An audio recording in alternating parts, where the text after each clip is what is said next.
pagi anak-anak sekalian. Pagi, Pak. Baik, apa kabarnya hari ini? Luar biasa, yes. Baik, apakah anak-anak sekalian sudah sarapan? Sudah, Pak. Oke, semangat ya. Yang lain bagaimana? Sudah sarapan? Belum, Pak. Belum, Pak. Nantilah pas istirahat, Pak. Oke, baik. Sarapannya lain kali jangan lupa untuk sarapannya. Sehat-sehat kita semua. Baik, sebelum masuk kita ke materi pembelajaran, ada baiknya kita berdoa kepada Bonoklah untuk memimpin doa kita nak. Doa kita. Mari kita berdoa menurut agama cari kita masing-masing. Berdoa di mulut. Berdoa selesai.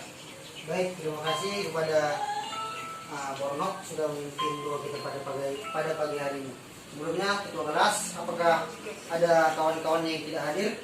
Tidak ada, Pak. Ada semua. Oke, baiklah untuk cek dan lanjut lagi. Alangkah lebih baiknya untuk bapak absennya. Pertama, Bornok, Hadir, Pak. Fitri, Hadir, Pak. Arifin. Hadir, Pak. Oke, terima kasih. Semangat sekali anak-anak bapak sekalian ya. Oke, selanjutnya sebelum kita memasuki materi, ada pun tujuan-tujuan dari pembelajaran kita pada pagi hari ini, yaitu yang pertama itu peserta didik itu diharapkan agar mampu menyebutkan faktor-faktor penyebab gempa bumi. Yang kedua itu peserta didik mampu mendeskripsikan apa itu gempa bumi. Terus yang ketiga itu peserta didik mampu mengidentifikasi dampak negatif dan dampak positif dari gempa bumi tersebut. Itulah tujuan-tujuan pembelajaran kita pada pagi hari ini. Oke, selanjutnya kita masuk ke pembelajaran kita. Sebelumnya, anak-anak bapak sekalian, ada yang sudah pernah mengalami gempa bumi? Pernah, Pak. Ada, Pak. Siapa yang tahu apa itu pengertian dari gempa bumi? Aku, Pak. Nah, Fitri. Gempa bumi itu terjadinya goyang-goyang. Oh, oke, baik. Memang gempa bumi itu terjadinya goyangan ya di permukaan bumi. Itu pengertian singkatnya, tapi lebih mendalam lagi. Jadi gempa bumi itu disebut juga dengan bahasa seisme. Jadi gempa bumi itu getaran di muka bumi yang terjadi akibat pergerakan-pergerakan di perut bumi. Baik itu pergerakan-pergerakan secara tektonik dan pergerakan-pergerakan secara vulkanik. Nah, jadi singkatnya itu gempa bumi itu pergerakan-pergerakan yang terjadi di perut bumi. Sehingga terjadilah goyangan yang disebut oleh Fitri tadi. Nah, jadi ada suatu cabang ilmu yang mempelajari tentang gempa bumi itu. Itu yang dinamakan dengan seismologi. Seismologi itu ilmu yang mempelajari tentang gempa bumi. Terus ada juga alat untuk mengukur getaran gempa bumi itu. Itu dinamakan dengan seismograf.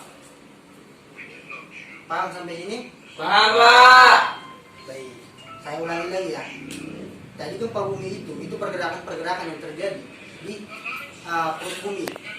Kemudian ada dia cabang ilmu yang mempelajari gempa bumi, namanya seismologi. Dan alat untuk mengukur dari getaran gempa bumi itu yang dinamakan dengan seismograf. Nah, selanjutnya di sini jenis-jenis gempa bumi itu ada dua. Yang pertama jenis-jenis karena sebab terjadinya. Nah, pertama kita akan mempelajari dari sebab terjadinya itu. Di jenis-jenis gempa bumi berdasarkan sebab terjadinya itu ada 4. Yang pertama tektonik, yang kedua vulkanik, yang ketiga longsor atau terban, dan yang keempat itu ada buatan. Ada yang sudah mengetahui dari keempatnya ini? Nah, Vulkanis. oh yang tadi ada vulkanis. Baiklah. Di sini Bapak akan mendeskripsikan secara lebih terperinci. Di sini yang pertama itu tektonik. Jadi gempa tektonik itu terjadi karena adanya peristiwa patahan pada kulit bumi. Patahan pada kulit bumi yang terjadi.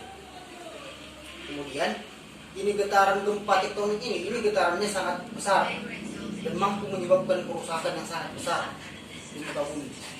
Jadi sebagian besar gempa yang terjadi di muka bumi ini itu disebut dengan gempa tektonik. Jadi kesimpulannya gempa tektonik itu terjadi karena ada patahan-patahan di permukaan bumi dan dapat menyebabkan getaran yang besar dan mampu merusak lingkungan di sekitar kita.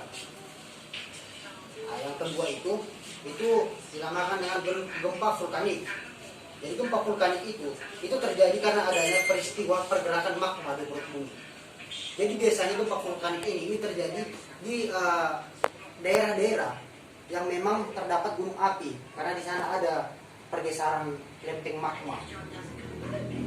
Gempa vulkanik ini terjadi sekitar kurang dari 8% di muka bumi ini. Jadi tidak seluruh daerah-daerah di muka bumi ini mengalami gempa gempa vulkanik. Ada sekitar 8% daerah-daerah di permukaan bumi ini yang mengalami gempa vulkanik. Itulah tadi di daerah-daerah sekitar gunung api karena adanya pergerakan magma. Selanjutnya yang ketiga itu ada namanya gempa longsoran atau terban. Ini terjadi karena adanya rongga-rongga di bawah tanah yang longsor. Jadi rongga-rongga ini itu ruangan atau lubang-lubang di bawah tanah. Karena kan kita tahu tanah ini di dalam permukaan tanah ada dia rongga ataupun lubang-lubang. Sehingga itulah yang rubuh atau longsor, sehingga terjadi yang namanya gempa longsoran atau terban. Ini hanya sekitar 2% aja di muka bumi daerah yang mengalami gempa terban atau longsoran ini. Yang terakhir itu ada namanya gempa buatan.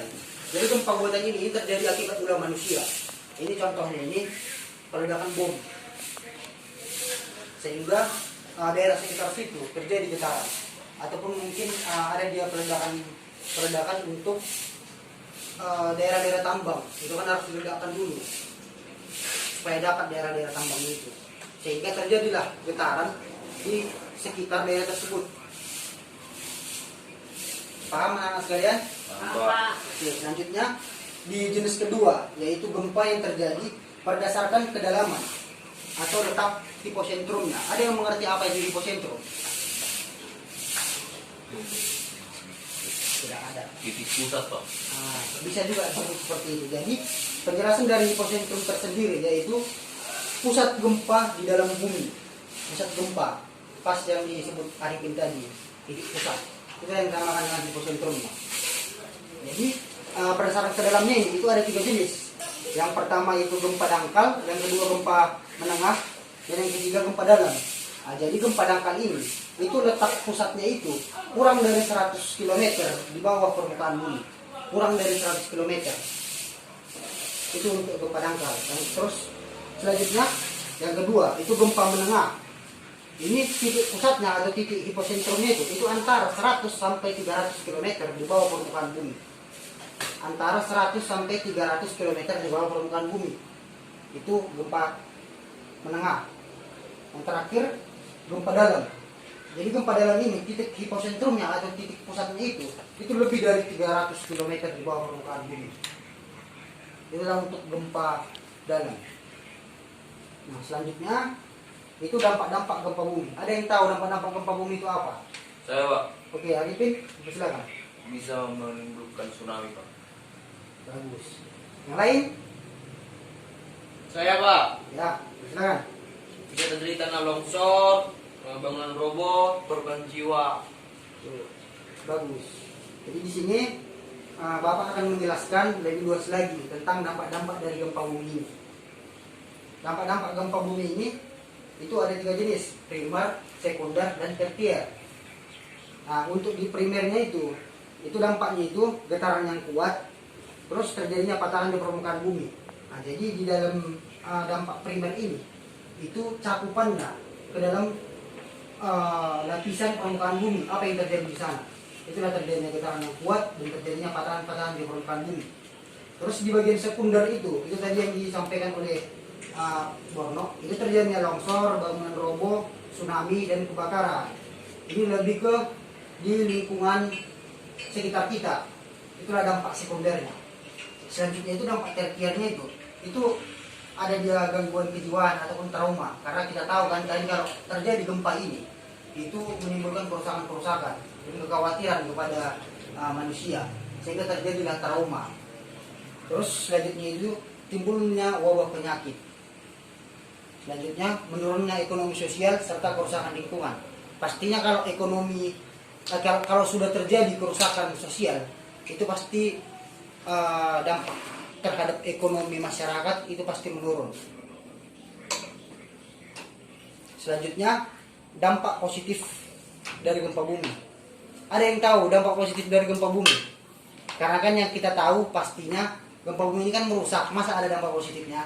Seperti itu pasti tanggapan anak-anak sekalian kan. Iya Pak. Nah, Mungkin tapi ada dampak positif. ada dia dampak positif dari gempa bumi ini. Yaitu yang pertama itu tektonisme itu akan membentuk relief bumi yang baru. Jadi getaran tadi itu dapat membentuk ukiran-ukiran ataupun gempa itu dapat contohnya itu memisahkan permukaan bumi. Karena kita tahu kan dahulu kala bumi ini kan hanya terbentuk dari satu dataran. Tapi seiring perkembangannya waktu terjadi getaran-getaran atau pergerakan-pergerakan di permukaan bumi sehingga memisahkan dirilah dataran-dataran ini. Sehingga terbentuklah benua-benua atau pulau-pulau. Itu dia dari dampak positifnya. Kemudian juga tektonisme itu dapat mengangkat mineral tambang ke permukaan bumi. Jadi tambang yang ada di bawah tanah, di dasar tanah, itu karena terjadinya pergerakan-pergerakan itu dapat terangkat, sehingga mudah untuk dicari oleh para penambang-penambang ataupun dapat dicari oleh manusia. Kemudian juga seismik itu dapat digunakan untuk mendeteksi keberadaan barang tambang. Ini sama tadi. Jadi karena adanya gempa ini itu kemungkinan itu akan barang-barang tambang yang tidak diketahui lokasi pastinya itu dapat diketahui oleh manusia. Itulah dampak-dampak positif dari terjadinya gempa tadi.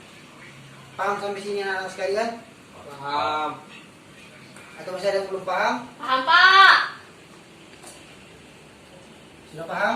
Paham Pak. Atau perlu saya ulangi lagi? Udah, Pak. Sudah Pak. Baiklah. Tujuh Apa? istirahat, Pak. Istirahat ya. Sebelum istirahat mungkin di sini Bapak akan memberikan 2 pertanyaan untuk anak-anak sekalian. Baik, mohon ditulis ya anak-anak sekalian. Pertanyaan pertama. Tulis depan lah, Pak. Oh, baik. Akan saya tulis di depan.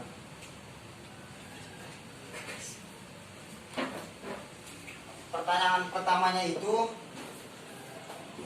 jelaskan faktor-faktor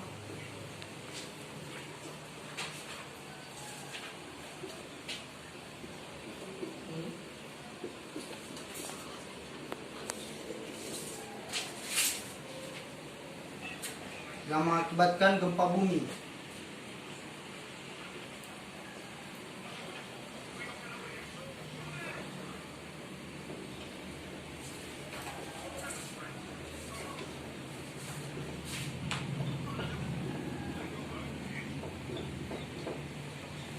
Pertanyaan kedua, sebutkan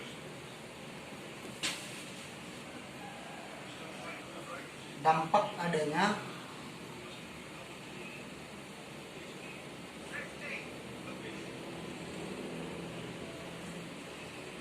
gempa bumi.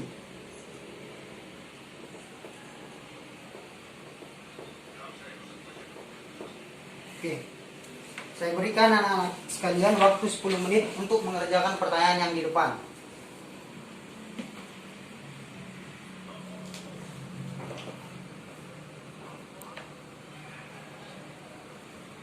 Sudah terjawab anak-anak sekalian? Sudah Pak. Oke. Siapa yang bisa menjawab pertanyaan nomor 1? Aku Pak. Oke, kepada Arifin. Bawa persilakan. Tulis ke depan kan Pak. Dibacakan saja, dibacakan saja. 1. Jelaskan faktor-faktor yang mengakibatkan gempa bumi. Jawabannya adalah yang pertama, adanya patahan pada kulit bumi atau diskolasi baik karena patahan horizontal maupun vertikal yang menyebabkan gempa tektonik.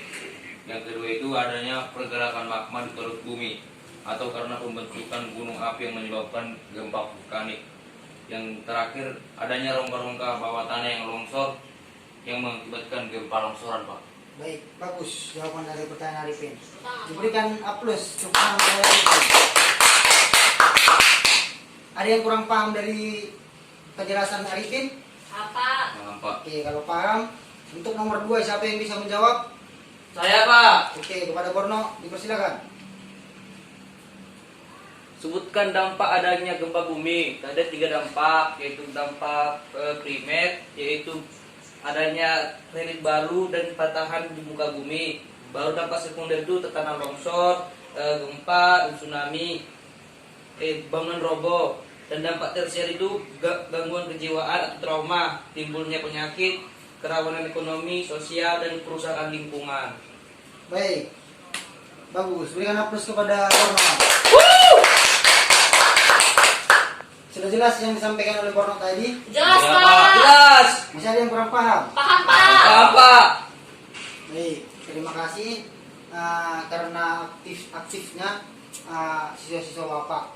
Selanjutnya itu, karena memang waktu kita sudah akan berakhir, Bapak akan memberikan tugas ataupun pekerjaan rumah kepada anak-anak sekalian. Ini mohon dituliskannya, ini sangat sedikit. Baik, Pak. Buat ringkasan materi kita pada pagi hari ini. Minggu depan akan Bapak kumpul. Sudah? Kita semua menuliskan? Sudah, Pak. Baiklah, sekali lagi Bapak ucapkan terima kasih atas kehadiran dan atas aktifnya anak-anak Bapak sekalian. Sebelum menutup pertemuan kita hari ini, siapa yang mau menutup doa kita pada hari ini? Itu akan saja, Pak. Oh, baiklah, kepada Ananda Fitri kami persilakan. Sebelum kita mengakhiri pelajaran kita ini, mari kita berdoa menurut agama dan kepercayaan kita masing-masing. Berdoa dimulai. Berdoa selesai. Baik, terima kasih anak Bapak sekalian dan selamat pagi. Pagi, Pak.